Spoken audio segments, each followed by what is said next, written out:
कभी सोचा है जिंदगी का असली मतलब आखिर है क्या? चलिए आज इसी गहरे सवाल में थोड़ा उतरते हैं और इसका जवाब ढूंढने की कोशिश करते हैं। तो सवाल ये उठता है कि आखिर वो कौन सी चीज है जो किसी भी जिंदगी को सच में मतलब संतुष्टि से भर देती है। देखिए, ज्यादातर लोगों को लगता है कि जिंदगी में कुछ बड़ा करना होगा, बड़े बड़े काम, खूब नाम कमाना, अखबारों की सुर्खियों में आना, तभी जिंदगी सार्थक होगी। पर जरा एक पल के लिए सोचिए, क्या हो अगर ये सब सच ना हो? अगर असली खुशी, असली मतलब इन बड़ी चीजों में नहीं बल्कि रोजमर्रा की छोटी छोटी नेकी और दयालुता में छिपा हो। एक बहुत बड़े विचारक थे, एल्डस हक्सले।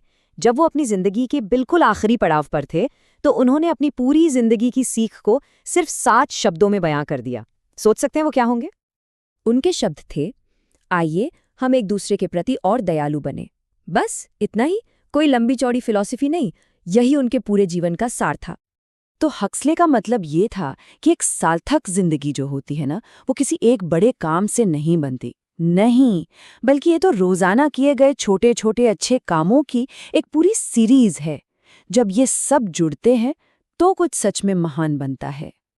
ठीक है, ये बात सुनने में तो बहुत अच्छी लगती है ना? लेकिन सवाल ये है कि इसे अपनी रोज की जिंदगी में उतारा कैसे जाए। चलिए अब जरा इसी पर बात करते हैं। सच तो ये है कि दयालुता दिखाने के मौके हमारे चारों तरफ हैं, हर पल।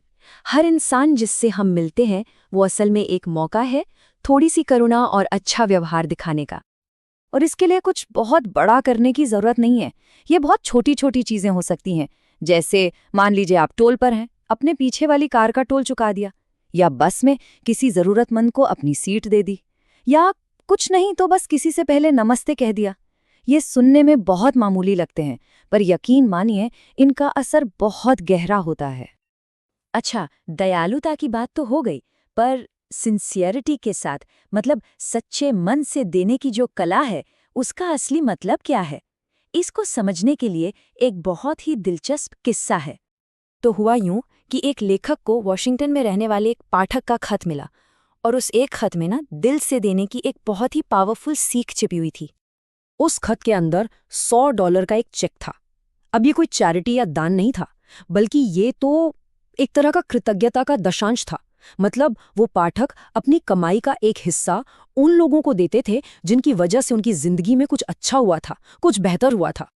और उस खत में बस इतनी सी बात लिखी थी, कृपया इस चेक को मेरे आशीर्वाद और कृतज्ञता के साथ स्वीकार करें। सोचिए कितने सीधे, सच्चे और अपनेपन से भरे शब्द थे ये एक ऐसा इशारा था जिसमें बदले में कुछ भी पाने की उम्मीद नहीं थी। और यही तो असली सीख थी, ईमानदारी से देना, सच्चे मन से देना। यही अपने आप में एक पूरा सबक था। चलिए अब एक कदम और आगे बढ़ते हैं। एक ऐसे आइडिया की बात करते हैं जो दयालुता को सिर्फ एक अच्छी आदत नहीं बल्कि हमारी एक जिम्मेदारी मानता है। ये लाइन बहुत गहरी है, जरा ध्यान से सुनिए। दयालुता सीधे शब्दों में वो किराया है जो हमें इस ग्रह पर रहने की जगह के लिए चुकाना पड़ता है। मतलब ये कोई ऑप्शन नहीं है, ये तो वो रेंट है जो हम सब पर लागू होता है। तो फिर सवाल ये है कि हम अपना दिन कैसे मापें, कैसे जानें कि आज का दिन अच्छा गया? इसका पैमाना बहुत ही सिंपल है। अगर किसी की वजह से सिर्फ एक इंसान भी मुस्कुरा दे तो समझ लीजिए वो दिन कामयाब रहा, सार्थक हो गया।